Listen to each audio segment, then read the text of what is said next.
Alléluia. Voilà. Autre chose, les amis, ce sera le dernier sujet comme ça pour aujourd'hui, pour maintenant. L'Afrique vit un phénomène encore. Les Libanais sont une gangrène pour l'Afrique, pour les pays africains. Les Libanais.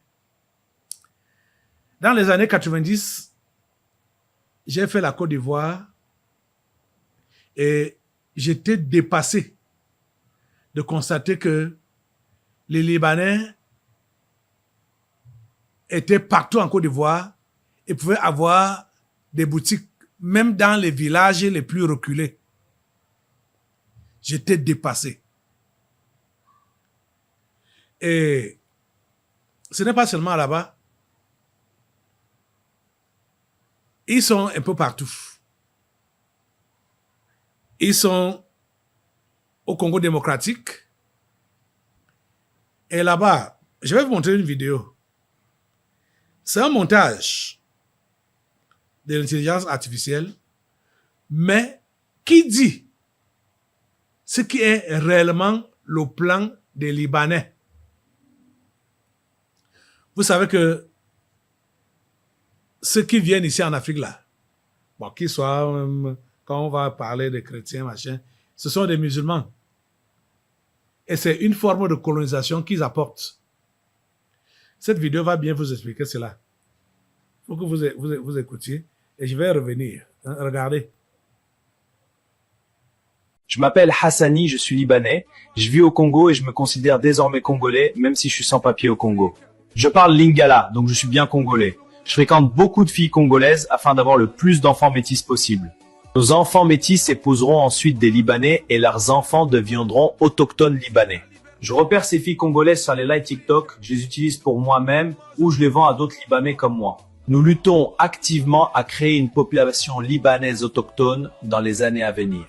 Nous contrôlons déjà votre économie pour que vous puissiez travailler pour nous. Si vous travaillez pour nous, nous vous maltraiterons et vous convertirons à l'islam. Nous faisons venir d'autres musulmans africains dans votre pays afin qu'ils nous aident avec nos crimes.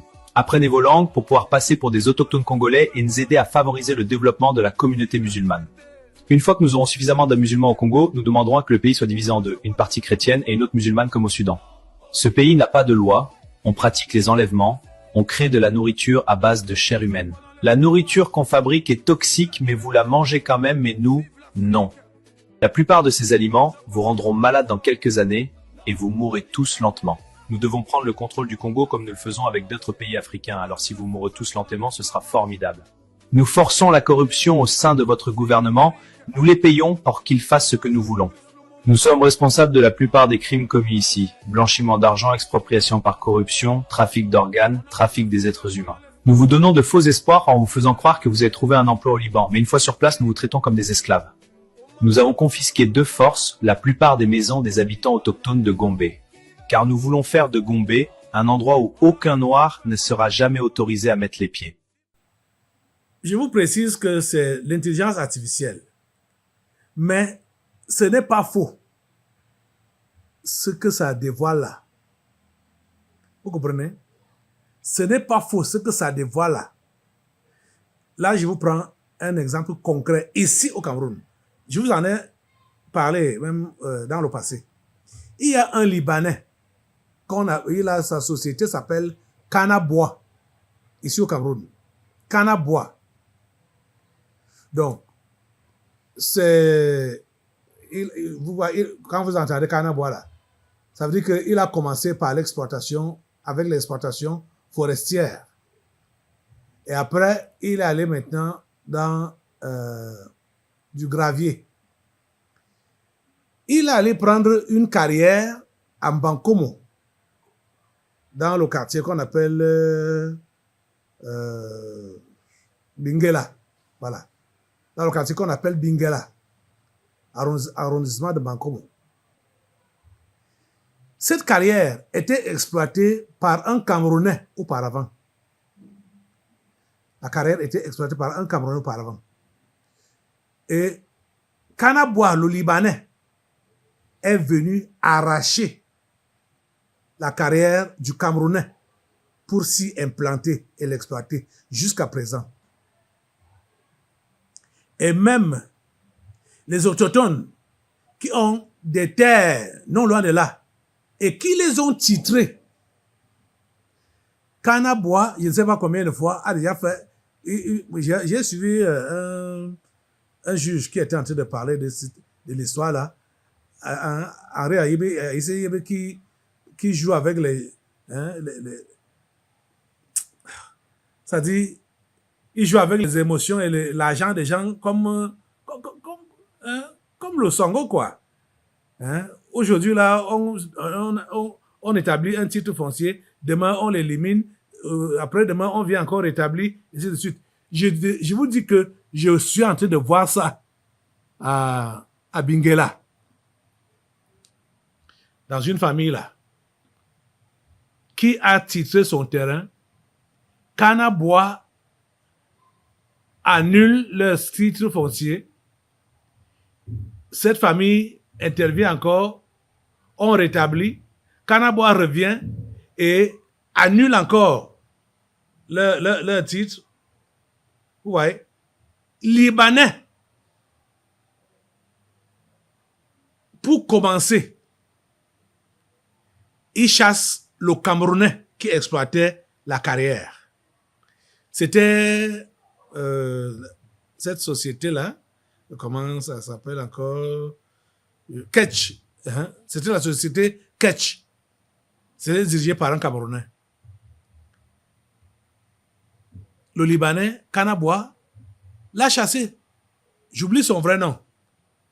Peut-être l'un de ces jours, je vais vous donner son vrai nom pour que vous compreniez que ce que vous avez entendu dans la vidéo là, c'est ce que ces gens sont en train de planifier faire en Afrique. Dans tous les pays africains, ils viennent pour posséder. Écoutez les amis, je ne pense pas que c'est normal de vendre des terres à un étranger ou de prétendre les louer à 100 ans ou pour 100 ans. Je dis bien prétendre les louer pour 100 ans. Parce que quand tu donnes maintenant les terres pour 100 ans, ça veut dire que qui sera encore là? Ce serait que la progéniture de celui à qui tu as donné ça et ceux qui seront des administrateurs ou des gouvernants dans la nation. Est-ce qu'ils vont consulter les archives pour voir que le bail est déjà arrivé à terme? C'est une façon de liquider également la nation. 100 ans. 100 ans, ce n'est rien. 100 ans, ce n'est rien. Ce n'est pas opportun de vendre des terres aux étrangers. Ici au Cameroun, on ne doit pas faire ça. C'est-à-dire on doit revoir tout ça là. Ce n'est pas opportun de vendre des terres aux étrangers. Ce n'est pas opportun de dire qu'on loue les terres aux étrangers pour 100 ans. Parce qu'on parle de 99 ans. C'est 100 ans. Ce n'est pas bien. On est en train de brader les terres de la nation. Si c'est la location, ça doit être annuellement ou mensuel. Annuel ou mensuel. Pas des décennies. Une location de décennies. Non, non, non, non, non. Et vous savez, ce qui est encore là, ils louent souvent ces terres-là pour un franc symbolique. Pour un franc symbolique. Regardez la bêtise. Regardez la traîtrise. Un temps là, les terres de Olé-Zouassi étaient réclamées par des autochtones, là où l'ambassade de France est installée. Que l'ambassade a loué ces terres-là à un franc symbolique. Les années avant les indépendances. dans les années 50. Vous voyez? En pleine ville. L'affaire là a chauffé un temps là. Maintenant là, on n'entend plus parler. La France doit louer l'endroit là, mensuellement, à la famille concernée ou aux familles concernées. Parce que ce sont des hectares. Vous voyez ça? On ne doit pas vendre les terres aux étrangers. On ne doit pas leur prétendre dire qu'on leur loue les terres à des décennies, 100 ans, 99 ans. Non. Ces gens-là vont nous envahir. Vous savez ce que l'Afrique du Sud a connu avec l'histoire de l'apartheid. On continue à faire ça dans d'autres pays africains là, où il y a des Noirs, pour que les Libanais occupent une partie. Il y a même un autre qui a parlé pour dire que lui, oui, même celui-ci, il a dit que il parle lingala, donc il est congolais. C'est pas parce qu'on parle une langue qu'on est originaire de gens qui parlent cette langue-là. Voilà que je parle français maintenant. Ce n'est pas ma langue. C'est pourquoi je m'en fous même de cette langue-là. C'est même malgré moi que je parle ça. Je vous dis la pure vérité, que c'est malgré moi que je parle ça. J'aurais préféré parler dans ma langue maternelle. Si les Français sont là, on leur interprète ça en français donc. Que le Seigneur nous aide. Que le Seigneur nous aide. Les amis, levez-vous pour la prière. Vous voyez, l'Afrique veut être... C'est une autre forme de colonisation hein, que les Libanais apportent là. Nos frères de Côte d'Ivoire, nos frères du Congo, voilà ce qu'il arrive déjà là-bas, comme ça. Il ne faut pas que ce soit comme ça ici, là. Ici au Cameroun. Et il ne faut pas que ça continue comme ça dans d'autres pays. Seigneur, s'il te plaît, interviens et arrête ce phénomène. Seigneur, donne aux pays africains d'être réellement autonomes et d'être fiers, de ne pas ouvrir leurs espaces aux étrangers. Seigneur, s'il te plaît. Et surtout, ils viennent s'imposer avec leur religion, l'islam.